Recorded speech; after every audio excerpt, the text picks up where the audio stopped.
Orang suka bilang, lo jangan meninggikan harapan tinggi-tinggi nanti tambah tinggi ekspektasi lu nanti jatuhnya semakin sakit. Saya nggak setuju sama itu. Bukan berarti kita menemukan tujuan hidup kita menjalani tujuan hidup kita, terus keluarga terbengkalai. Itu namanya ngaco.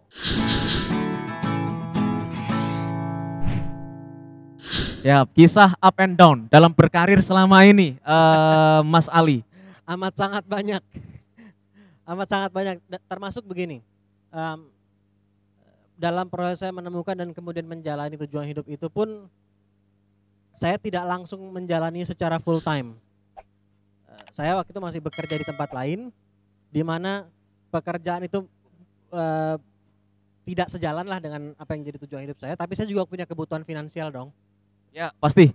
Dan waktu itu kalau langsung saya tinggal full time, saya tinggal terjun full time, tidak bisa memenuhi kebutuhan finansial sehari-hari. Nah, jadi ini saya juga mau tekankan bahwa menjalani tujuan hidup itu bukan berarti langsung harus full time, nggak langsung full time pun juga nggak apa-apa, dan nggak harus jadi entrepreneur juga by the way. Oke, nah jadi di masa-masa itu kalau saya waktu itu saya udah tahu tujuan saya apa.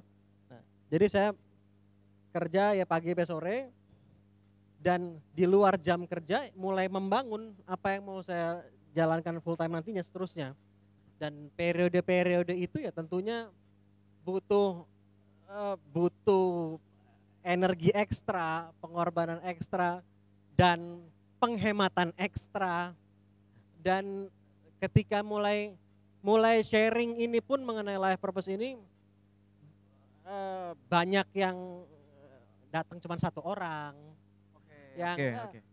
Dan jadi kalau penolakan apa yang menurut saya itu bagian dari proses sih, dan sebetulnya bukan hanya dalam konteks karir, kegagalan dan lain-lain tuh suka nggak suka, siap dan siap tuh bagian dari hidup gitu. Jadi proses seperti itu banyak sekali Amira. Jadi menurut saya secara paralel, mau lu lagi jalanin tujuan hidup lu atau enggak, secara paralel tuh kita perlu terus tadi membangun kesehatan, menjaga kesehatan mental, membangun kekuatan mental juga. Membangun dan menjaga kesehatan mental kita itu luar biasa penting. Karena tadi hal-hal yang nggak nyaman dalam hidup tuh, gagal lah, penolakan lah, dan seterusnya, lu suka nggak suka, lu siap nggak siap, itu pasti akan terjadi. Jadi lebih baik kita mempersiapkan diri gitu. Bukan kita mengharapkan itu gagal, tapi dalam bentuk yang berbeda-beda tantangan itu pasti ada gitu. Oke. Artinya lebih baik mempersiapkan diri itu what to do. Untuk mempersiapkan itu kan sesuatu yang berbeda Mas gitu. Ya gini, what to do untuk mempersiapkan diri. Good. Saya meyakini kalau kita ingin sukses dalam hal apapun itu ada ilmunya. Saya kemarin sempat share juga, saya bilang kalau lu mau jadi ahli kimia, ya belajar dong kimia. Gimana mau jadi ahli kimia kalau nggak belajar kimia? Gimana mau jadi ahli kedokteran kalau nggak belajar kedokteran? Jadi begitu juga dengan kesehatan mental tadi itu, termasuk kekuatan mental tadi, itu ada ilmunya. Dan ilmu itu bisa dipelajari dari dua aspek paling tidak yang saya lihat. Satu dari sisi teorinya, satu aplikasinya kan. Kalau sekarang ini kan kita ngobrol nih teori doang nih, gue cuma ngomong, ngemeng doang nih. Orang bisa aja bilang, lu tahu apa lu cuma ngomong doang. Betul, nggak salah itu. Karena guru yang paling penting adalah guru yang praktikal kan. Misalnya bentuk kekuatan mental yang mau dibangun misalnya apa? Kesabaran misalnya. Satu, ya saya belajar ilmunya karena ada banyak sekali cabang ilmu yang membahas mengenai itu. Ya, nggak hanya dari satu aspek keilmuan. Tetapi pada akhirnya mau saya udah baca 1000 buku, mau lihat 100 video mengenai kesabaran, nggak akan meningkat kesabaran saya kalau saya nggak ada dalam kondisi diuji kesabarannya. Kan begitu. Jadi kita bukan mau bilang kondisi saat kita diuji kesabarannya itu, wah itu enak. Enggak, kita bukan mau goblok-goblokan juga, bukan mau naif gitu ya. Itu nggak nyaman lah. Tapi kita juga bisa menambah perspektif. Oke, yes ini nggak enak. Tapi di samping itu, sebetulnya ini kan juga kesempatan untuk meningkatkan kesabaran, kualitas kesabaran kita kan gitu. Itu bicara soal kesabaran dan berbagai macam aspek tadi mental yang lain juga. Nah, jadi kembali ke tadi, gimana caranya ada ilmu, pelajari ilmunya, pelajari teori juga penting. Kenapa? Karena kalau kita mempelajari teorinya, itu juga meningkatkan probabilitas kita kan untuk berhasil. Jadi kita nggak terlalu banyak trial and errornya karena kita belajar dari tulisan-tulisan dari buku atau dari pengalaman orang yang sudah pernah melaluinya. Walaupun kita pasti juga akan punya pengalaman kita sendiri yang unik dibandingkan orang lain. Tapi paling tidak kita bisa ngambil pelajaran dari perjalanan orang lain. Jadi teorinya penting betul. Mau baca buku saya mau 100 kali juga, tapi kalau misalnya nggak menempatkan diri di posisi di mana akan diuji, ya nggak akan meningkat juga gitu. Ini buku ini insya Allah akan memberikan perspektif yang berbeda agar kita lebih siap saat tadi tantangan tadi datang. Dan tantangan tadi pasti datang. Kalau enggak itu bukan hidup namanya. Mantap, mantap. Luar biasa apa yang kemudian dijelaskan sama Mas Ali ini ya. Jadi tantangan itu pasti datang dan kita harus mempersiapkan diri dan harus punya ilmunya. Begitu Mas Ali ya. Nah, satu hal yang menarik mungkin terkait dengan kita dalam rangka mempersiapkan diri ini. Tentu kan ketika kita menghadapi medan tantangannya, itu kan pasti harus ada semacam harapan ya, hope, apa yang harus kita jaga nih. Artinya ketika seseorang itu memperjuangkan untuk life purpose dia maupun itu life goals dia, itu kan harus ada harapan atau asa yang dijaga. Nah itu ya. Gimana mengkorelasikannya Mas? Oke, menjaga harapan artinya kita perlu menjaga optimisme kita juga gitu ya. Harapan itu kan kaitannya sama masa depan yang belum terjadi, ya kan? Kita punya harapan. Nah, kayak begitu juga optimisme dan pesimisme itu kaitannya sama masa depan yang belum terjadi. Kalau kita optimis itu artinya kita meyakini apa yang terjadi di masa depan akan seperti apa yang kita harapkan atau lebih. Kalau pesimis artinya kita mengira apa yang akan terjadi di masa depan akan di bawah ekspektasi kita. Tapi optimisme maupun pesimisme sekali lagi kaitannya sama masa depan yang belum terjadi. Oke. Nah, harapan pun juga seperti itu. Nah, tetapi seoptimisnya seseorang kan mungkin saja kejadiannya di masa depan ternyata di bawah ekspektasi dia. Kan mungkin saja. Ada faktor eksternal tertentu dan seterusnya. Nah, disinilah perlu dibarengi dengan belajar untuk bersikap positif. Beda antara optimis sama bersikap positif yang saya maksud di sini adalah bersikap positif ini adalah ketika kejadiannya sudah terjadi. Kalau optimisme, pesimisme kaitannya sama masa depan yang belum terjadi. Orang suka bilang, lo jangan meninggikan harapan tinggi-tinggi nanti tambah tinggi ekspektasi lu nanti jatuh semakin sakit. Saya nggak setuju sama itu. Menurut saya harapan ekspektasi yang tinggi nggak apa-apa, tapi dibarengi dengan kemampuan untuk bersikap positif. Karena itu dua hal yang berbeda, jangan dicampur adukan. Jadi belajar untuk bersikap positif terkait apa yang telah terjadi. Dibarengi dengan tadi membangun optimisme memang penting sekali karena kalau kita nggak ada optimisme ya kita juga nggak akan tergerak untuk melakukan apa-apa kan. Ya. Tapi dibarengi sama belajar untuk bersikap positif terkait apa yang telah terjadi. Sekali lagi saya tahu ini yang saya omongin semua lebih gampang diomongin daripada dijalanin, betul. Tapi bukan berarti nggak bisa dilatih. Bukan berarti nggak bisa diasah. Dan sangat layak untuk dilatih. Sangat penting untuk dilatih. Ya. Poinnya menarik. Teman-teman boleh ketika ada pertanyaan boleh disampaikan ya. Oke, ini ada pertanyaan lagi nih. Silakan, dari siapa? Oke.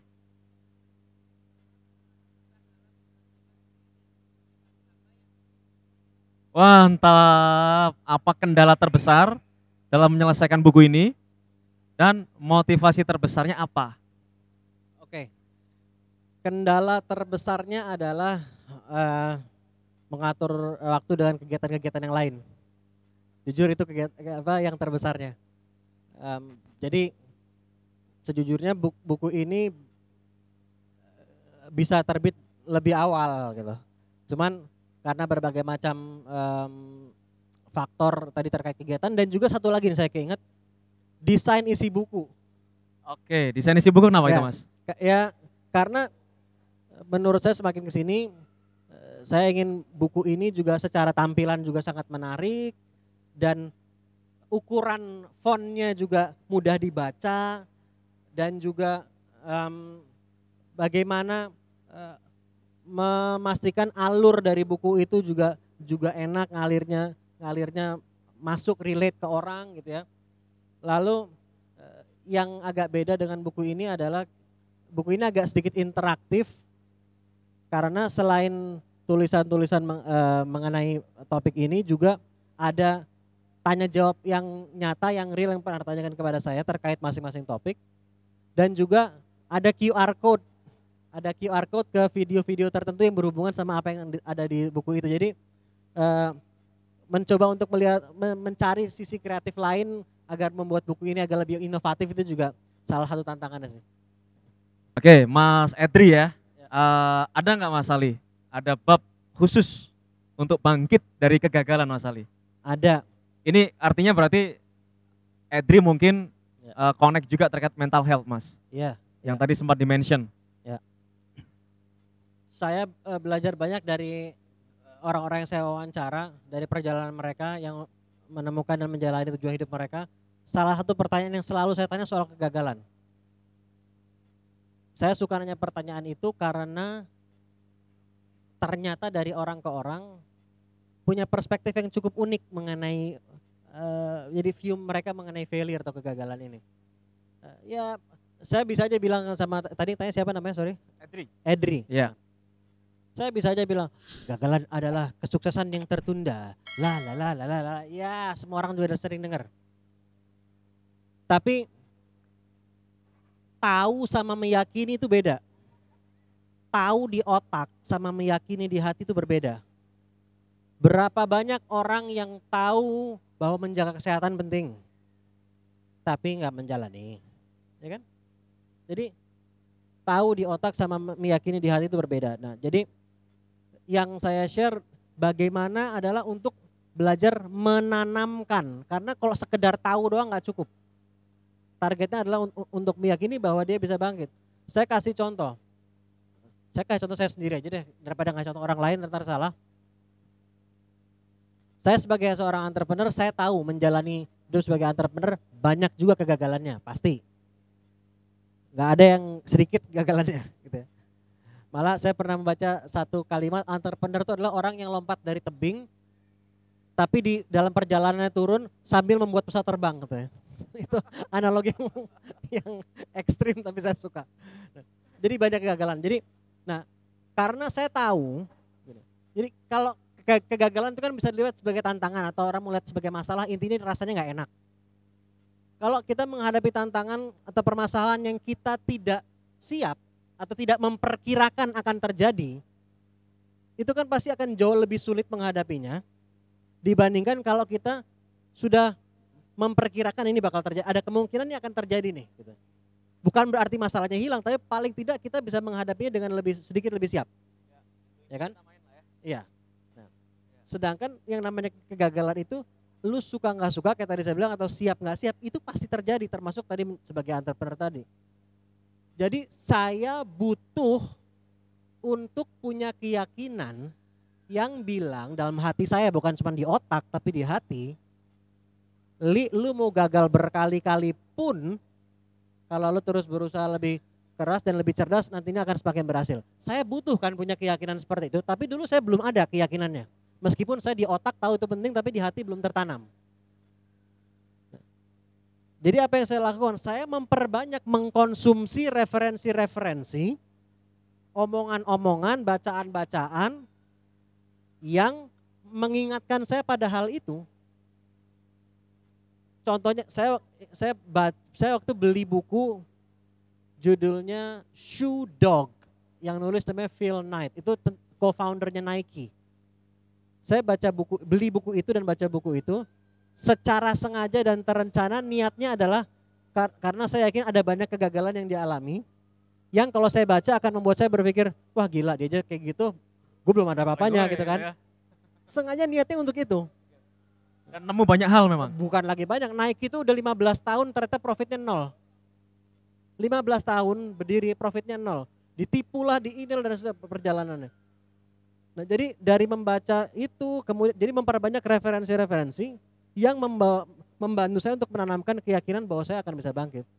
Karena masalahnya orang yang gagal terus nggak bangkit kan juga banyak banget.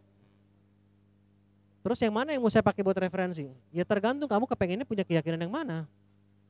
Tapi masalahnya omongan-omongan yang negatif ini tanpa kita undang sering datang. Ya kan?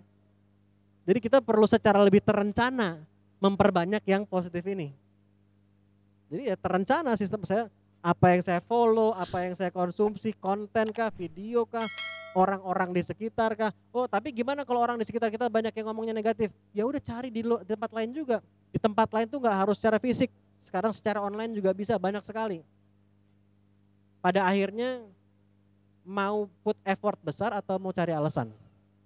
Pahitnya ya, jujur-jujuran ya gitu. Karena kalau mau cari alasan nggak bakal ada habisnya, pasti ada. Oke, bagaimana kita berdamai dengan hati dan pikiran kita, Mas? Pertanyaannya berat sekali. Oke. Berdamai dengan hati dan pikiran. Oke, begini ya. Saya mencoba merangkai kata-kata yang tepat. Apa yang kita pikirkan dan apa yang kita rasakan, ya, apa yang kita rasakan itu perlu dipahami, itu tidak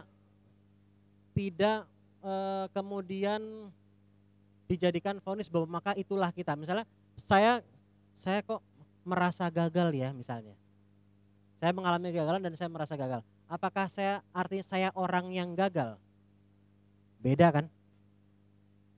Jadi hati-hati dalam memaknai apa yang kita rasakan. Ini tadi kaitannya tadi juga sama pelajari ilmunya. Semua perasaan itu ada pesan di baliknya. Ya.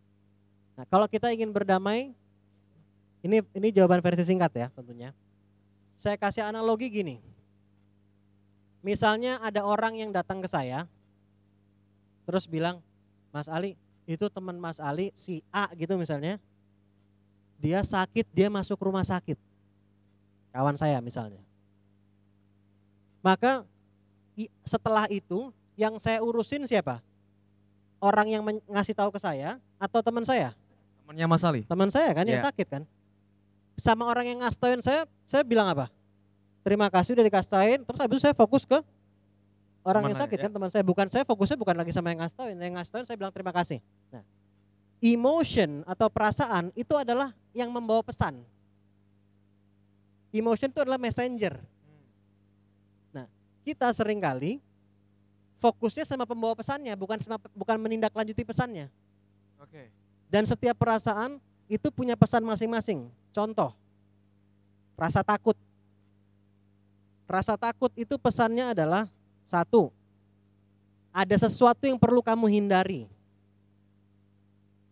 Dan bisa juga pesannya adalah kamu perlu mempersiapkan diri. Itu pesan dari fear atau rasa takut. Kalau misalnya saya mau menyeberang jalan, saya takut, saya muncul rasa takut, ya. Dan saya fokusnya sama rasa takutnya, bukan sama pesannya. Mungkin pesannya apa? Hati-hati gitu kan? Ada yang perlu kamu hindari, mobil itu gitu kan. Jadi cara menyeberangnya harus hati-hati dan seterusnya. Tapi kalau saya fokus sama si pembawa pesan, larut sama messengernya, sama fear-nya, akhirnya saya malah tergesa-gesa, malah bahaya, atau saya nggak maju sama sekali akhirnya, nggak nyebrang sama sekali, nggak nyampe juga ke tujuan. Jadi ketika kita fokusnya sama messengernya, akhirnya jadi nggak nyampe kemana-mana. Jadi fokusnya sama pesannya apa. Dan sekali lagi agar kita bisa berdamai, kayak tadi terima kasih sama yang nyampein pesan kan. Ada fear nih muncul. Tapi kita akan sulit bisa ada di level itu kalau kita nggak belajar gitu. Jadi tadi ini sekali lagi pelajari ilmunya, praktekkan dan mempraktekannya memang nggak enak. Kalau mau enak semua ya itu ngimpi namanya. Prakteknya pasti memang ada nggak enaknya, ada nggak nyamannya. Tapi perhatikan deh, kita itu tumbuh dari hal-hal yang nggak nyaman. Ada pain, ada rasa pain yang atau rasa sakit yang membuat kita bertumbuh, ada pain yang membuat kita semakin drop. Itu sebetulnya pilihan. Sebetulnya semua pain kalau kita tahu caranya bisa membuat kita bertumbuh sebetulnya. rasa nggak nyaman. Kita belajar, kita tumbuh aja dari bayi, tumbuh gigi sakit, semua ada rasa sakitnya. Keluar dari zona nyaman sakit, sakitnya apa? Sakit nggak nyaman gitu, pain dalam arti tidak nyaman. Hal yang tidak nyaman seringkali kalau kita belajar, dan sekali lagi ini ngomongnya jauh lebih gampang daripada ngejalaninnya, saya tahu saya ulang-ulang terus. Ya. Tapi pada esensi kalau kita mau lihat the truth ya ada hal yang dapat membaikkan dari situ. Tapi perlu dipelajari sehingga kalau kita menjadi lebih aware sama emotion yang muncul, kita nggak larut, kita bisa lebih, oh ini ada fear, oh ini ada rasa iri, oh ini ada rasa takut, ini ada rasa sedih misalnya dan seterusnya. Kita bisa belajar untuk lebih mendetach dari emotion karena emotion kita tuh bukan kita, itu is just part of our daily life, tapi emotion kita itu oh ini bagian dari apa yang sedang terjadi, apa yang saya rasakan saat ini, tapi bukan berarti ini apa yang akan saya rasakan seterusnya. Kalau kita nggak melakukan apa-apa ya akan menjadi apa yang kita rasakan seterusnya. Jadi emotion is energy in motion, dia bilang begitu. Emotion adalah energy in motion dan energi itu kalau dalam fisika ada hukum kekekalan energi. Ya kan? Energi itu bisa diciptakan, tidak dapat dimusnahkan, hanya dapat berubah bentuk. Jadi termasuk dari yang negatif bisa berubah jadi positif, yang positif dapat berubah jadi negatif energi itu. Ya tapi kita akan sulit memprosesnya kalau kita nggak tahu caranya. Nggak tahu ilmunya. Nggak tahu ilmunya. Dan kalau tahu teorinya juga akan tetap sulit kalau nggak pernah dipraktekkan. Setuju. Mempraktekannya pun pasti akan ada naik turunnya juga. Ya.